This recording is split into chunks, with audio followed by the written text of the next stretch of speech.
हमने केपी के सीएम बड़े ही गुस्से में थे और उनकी कुछ स्टेटमेंट्स हमने सुनी।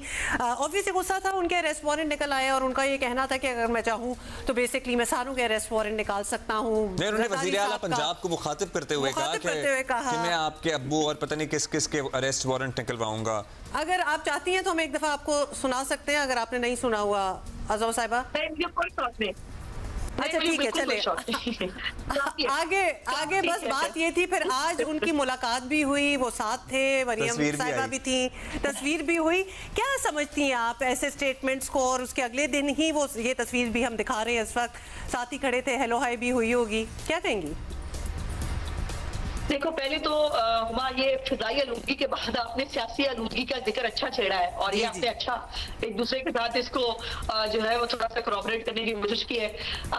अली अमीन गंडासू साहब ने शुरू में आपको पता है बहुत मौला जट और टार्जन बनने की कोशिश की, बड़ी उनको वाहवाही मिली और ये अनफॉर्चुनेट है कि तरीके फसाद जिसको मैं कहती हूँ उसके अंदर जब तक आप फसाद की बात ना करें, मार दूंगा गिरा दूंगा, जब तक ये बात ना करें उनकी एक्सेप्टेंस नहीं होती। और वो नहीं आए थे ओथ के ऊपर, फिर उसके बाद जब उनको पता चला कि उनका जो है सूबा मकरूज है और उन्होंने खुद भी बताया, अपने ही पार्टी के बंदे पे बताया कि ये झगड़ा साहब हमें मकरूज करके गए हैं, फिर वहां भी गए पीएम साहब से मिलने और पीएम साहब ने ग्रेशियसली उन्होंने उनको बुलाया भी और उन्होंने बिल्कुल सियासी मफादात से बालातर होकर उन्होंने ऑप्शन दिया कि एक सूबे का वजीर आला है, उसको आना चाहिए, उससे बात करनी चाहिए। लेकिन उसके बाद उनकी बहुत लेदे हुई, अगर आपको याद हो उनकी पार्टी के अंदर से भी बहुत लेदे हुई, क्यों गए थे, नहीं जाना चाहिए था। सुना है कि इमरान खान साहब ने भी उसको बहुत गुस्से का इजहार किया।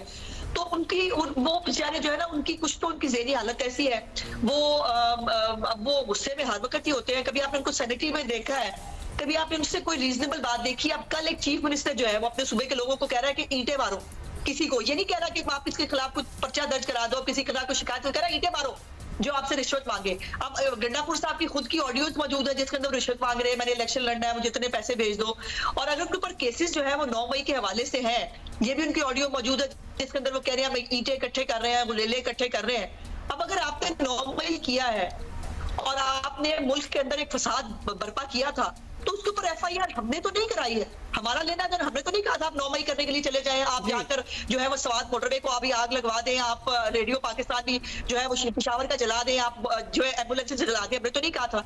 अब अपने अगर अमाल की वजह से उनको जो है वो आ रही है कोई नोटिस तो उसमें हमारा कसूर नहीं, लेकिन मैं उनको मोहतात रहने का मशवरा दूंगी।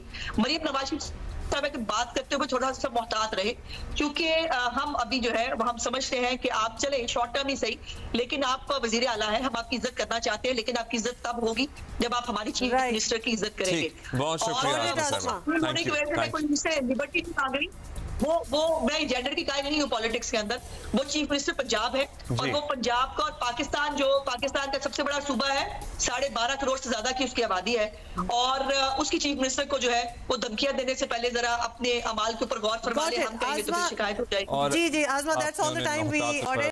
Thank you for being with us.